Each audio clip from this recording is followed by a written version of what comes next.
Where did we come from? How did the universe begin? Scientific inquiry into these questions is ongoing, and every day we gain new insights. However, we still do not have a definite answer, as several contradictory theories exist.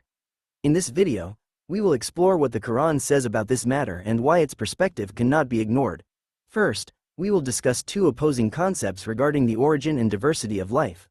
Then, we will analyze which of these concepts aligns with the Quranic verses. According to Darwin, biological systems evolved gradually, step by step.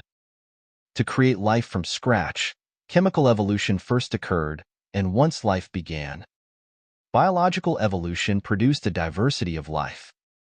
Both of these processes are gradual, step-by-step developments.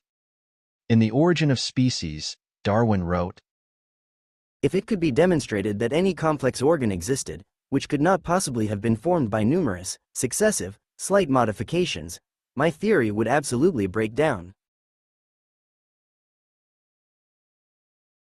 Irreducible complexity is a concept put forth by Michael B., a biochemist and a proponent of intelligent design.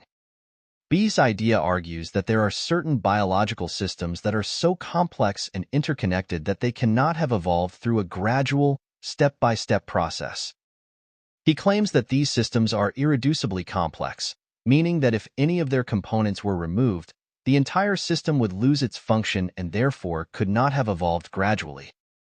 Michael B's concept of irreducible complexity is often illustrated using the mousetrap analogy. In the mousetrap analogy, the trap consists of several components such as platform, spring, hammer, catch, and holding bar. And without any one of these parts, the mousetrap cannot perform its function. B argues that this concept applies to some biological structures, such as certain biochemical pathways or cellular mechanisms.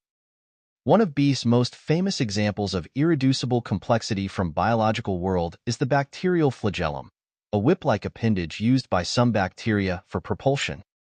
He argues that this structure, with its various components like the motor, hook, and filament, could not have evolved by a series of small, incremental changes, as each part is interdependent and removing one would render the entire system non-functional. According to him, these systems couldn't have evolved gradually because the intermediate stages, which have at least one part less, would lack functionality, making natural selection unable to favor their development. If interacting components require each other to perform specific functions and cannot originate gradually, it is possible that they had a simultaneous origin. Michael B. wrote in Darwin's Black Box, "An irreducibly complex biological system, if there is such a thing, would be a powerful challenge to Darwinian evolution. Since natural selection can only choose systems that are already working, then if a biological system cannot be produced gradually, it would have to arise as an integrated unit in one fell swoop. For natural selection to have anything to act on,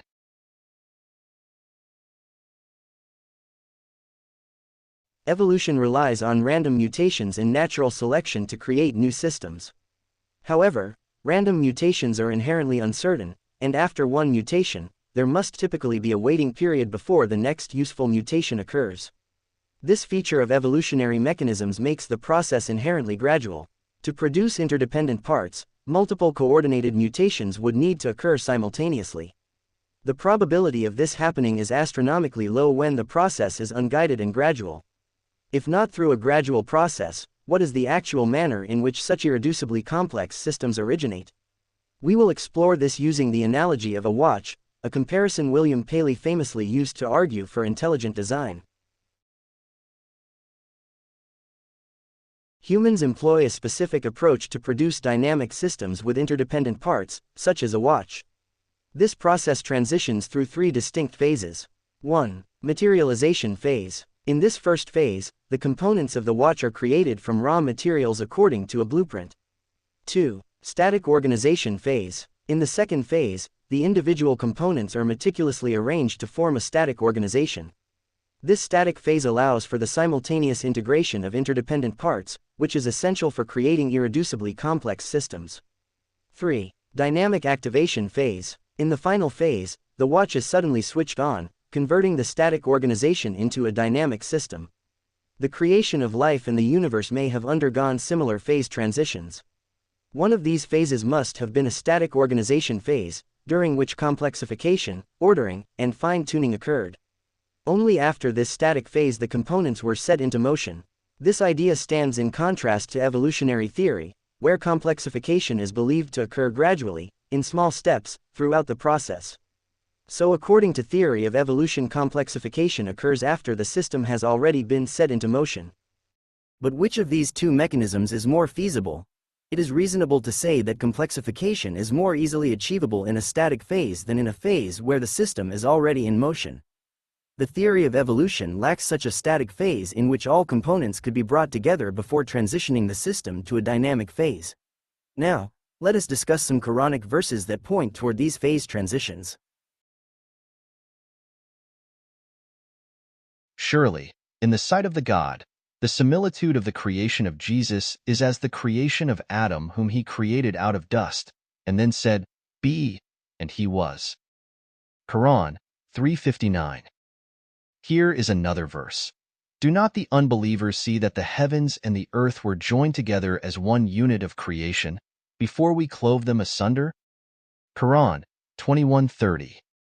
Both of these verses indicate that, to create the initial generation of humans and the universe, a static organization was established first. In the case of the universe, we don't know much about the features of this initial static organization. In the case of life, all components were present simultaneously and statically assembled in such static organization. Subsequently, this static organization underwent an instantaneous conversion into a dynamic one. The establishment of a static organization is a prerequisite for such an instantaneous conversion. The sudden inclusion of the breath of life, or soul, is the essential event that caused this instantaneous transition from a static system to a dynamic, living system. Without the breath of life, which is an extra coordinating factor, the static organization will remain inert and static and will move away from life. Here is the general application of such verse. He is the originator of the heavens and the earth. Whenever he decrees a matter, he merely says, "Be," and it is.